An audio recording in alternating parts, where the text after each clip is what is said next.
construction worker sa araw. Pwede ako sa asintada, pagbubuo, pabricate ng mga poste na bakal. Ako po ay si Ricardo Sanchez, 45 years old.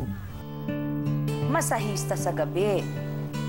Pag-uwi ko niyan sa bahay, ito naman, kakain lang ng sandali. Masahe naman po. Sa likod ng bawat haplos at bawat pagpukpok, isang nakakagulat na nakaraan. Ang grupo, ako yung nangungulo, yung vigilante gang. Ako yung nagiging leader doon sa lugar na yun ng Davao City. Ako rin kilala ko doon sa siraulo nga doon sa lugar na yun. Suntukan, barilan, harap-harapan, tinutukan ako ng armalay. Tinutukan ko rin siya sa mukha. Putukin mo iyo. Ay, di ako nawawalaan ng baril dati noon sa Davao ako. Lagi ko, pag nakita ko ng abuso, talagang sinasaktan ko, dinudunggal ko talaga. Pinuputukan ko yung tainga hanggang sa pinapahuli ako, nakukulong ako. Tapos papalabas naman din. Ang bandang pinagsisihan ko sa buhay ko, yung pumatay lang siguro ng tao. Yun ang unang pinagsisihan dahil mortal yun eh. Alam ng Diyos yun, Diyos na nakakalam noon. Doon lang simula, nga nabago ko ang lahat. Ito na lang trabaho, kain, pamilya, yun na lang ang bisyo ko. Iba't ibang buhay, iba't ibang mukha ni Ricardo Sanchez. Kasama ko na po, mga kapatid, si Mang Ray. Kuya Ray, welcome sa show. Isa kang security guard noon, kuya, pero hinahunting ka sa Mindanao daw.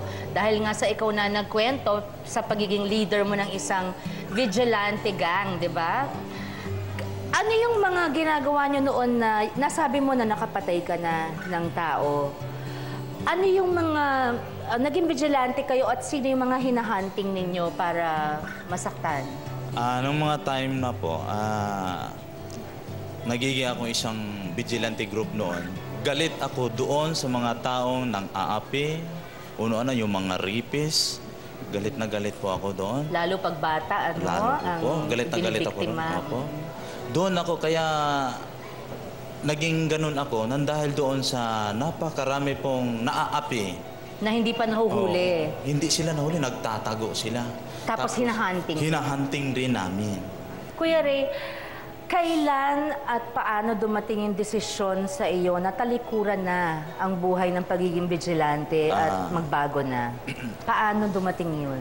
Dumating po sa punto na natalikuran nung nagkaroon ako ng pamilya.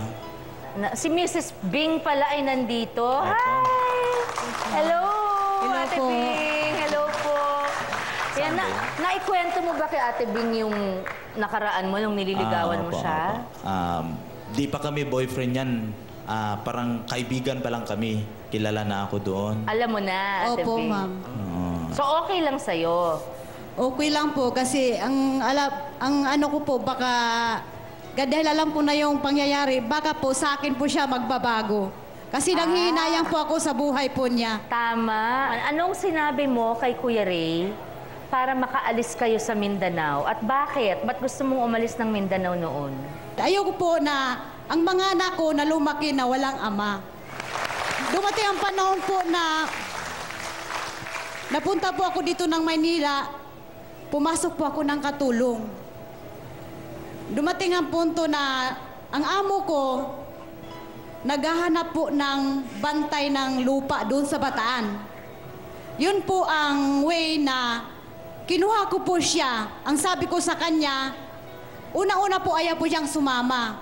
Ang sabi ko sa kanya, ito na po ang panahon na talikuran mo ang lahat ng mga dinadala mo dito sa Davao. Doon tayo magbago. Nung dumating po kami dito sa Bataan, mayroon pong pastor na lumapit sa amin. Isinare niya sa amin yung Word of God. Yun, isiniran siya. Yun po ang umpisa, ma'am, na siya ay nagbago. Talaga, Kuya Ray. na Yes po, pumasok ma'am. sa Yes, puso ma'am. mo, no? Yes, ma'am.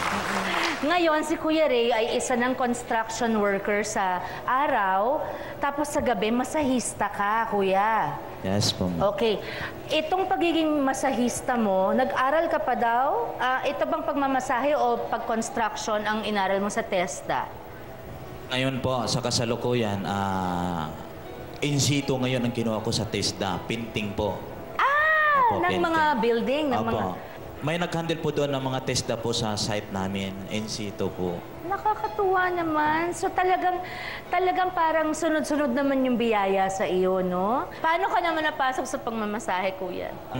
Aming charts po ay isa pong nadaungan ng mga missionary physical therapists. Aba! Ng mga born again po. Mga misyonaryong nagturo sa inyo? Opo. Talaga naman! Alam ko ngayon, Kuya Ray, nagsisikap ka para mapanatiling buo at malusog ang pamilya ninyo. At gaya ng sabi mo, tuwan-tuwa naman ako na panatag na ang loob mo. Masayang-masaya kayo ni Ate Bing. Pero meron ka daw isang anak din na nawala sa inyo, namatay siya. Apo, maliit pa po siya. Ilang buwan lamang po sa amin bago ipinanganak. Ayun, kinuha na rin siya ng... Pero ilan ang anak nyo ngayon? 5 po itong silang buhay talaga. So, hindi bale may angel ka Opo. doon naghihintay sa inyo. Ayan, gaano katagal naman nung huli mong nakita ang pamilya mo sa Mindanao? Kasi gaano katagal na kayo sa Bataan ba kayo or dito sa Maynila na? Ano na po, ma'am? Mag 20 years na po. Magte 20 years na kayo sa Manila? Dito sa Manila. Ayun. So, ganong katagal nyo nang... hindi pa kayo nakabalik sa Mindanao? Ako po, hindi pa talaga ako nakabalik. Siya po, ng mga panahon na yun na buwan lamang, parang pag ganun-ganun siya, umuwi doon sa amin. Nagbibisita siya doon. Sa pamilya. Gaano kahalaga sa'yo yung pamilya mo doon, namimiss mo sila? Super mahalaga talaga sila, ma'am, dahil doon lang ako umuhugot ng lakas eh. Sa kanila, po. kahit may pamilya ka dito. Opo. Kuya Ray, alam mo, kahit na maliit lamang itong aming regalo sa'yo, tuwan-tuwa kami sa pagpunta mo dito talaga sa pagpapaunlak mo sa amin, sa show namin. Dahil I'm sure, alam mo, ang dami-dami mong na-inspire ngayong hapon. Yan ang gusto namin ditong gawin sa show, ang magbigay ng bagong pag-asa at inspirasyon sa lahat ng nanonood sa amin sa pamamagitan ng mga panauhin namin tulad mo. Dahil hindi biro ang pinagdaanan mo, di ba? Kuya, kahit maliit lang, sana tanggapin mo. Hindi pa namin kaya na buong pamilya mo ang isama mo, pero ito ay isang plane ticket para sa'yo, para makauwi ka sa Mindanao at Thank you madalaw po. sila. Thank you. At huwag ka mag-alala para makabalik ka rin dito. Okay. So madadalaw mo sila. Anong gusto mong sabihin sa pamilya mo sa Davao? Yung mga kapatid ko po dyan sa bandang Mindanao, huwag kayong mag-alala at nandito ako ngayon sa show ni Sharon Conita. Mayroon po siyang blessing na naabot po sa akin at ito po yung napakatagal na po ninyong hinandom na makauwi ako sa 20 years. lugar ng Malalag. Ito na pong pagkakataon, magkita-kita tayo dyan.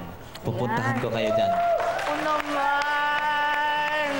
Isama na natin 6 na ticket pa para kay Ate Bing tsaka sa mga anak nila para buong pamilya makapunta. Okay? Oo, para masaya ka rin. Buong Opo, pamilya na, salamat hindi po. lang ikaw mag-isa. Salamat Okay? po. Okay lang. Maraming salamat sa iyo, Kuya Ray. Yan, kasi nakaka-inspire ang buhay mo. I want to give your family the happiness you deserve. Okay? At Salamat po. isa kang patunay na ang buhay talaga, nating lahat, lalo na kung ang buhay nyo ay minsang nasa dilim o kung ngayon ay nababalot ng kadiliman, maaari pang muling mahanap ang liwanag. Huwag kayong susuko. Nothing is impossible with God at lalo namang habang buhay, totoong may pag-asa. Sa ating pagbabalik, kasama natin ang prinsesa ng mga pusa, si R.C. Muñoz. Salamat, Kuya Ray, Ate Bing. Sa love life, laging may issue raw ng agawan o love triangle kung napapasok ka sa isang relationship. Paano ka ba ma-in love at may love life ka ba ngayon?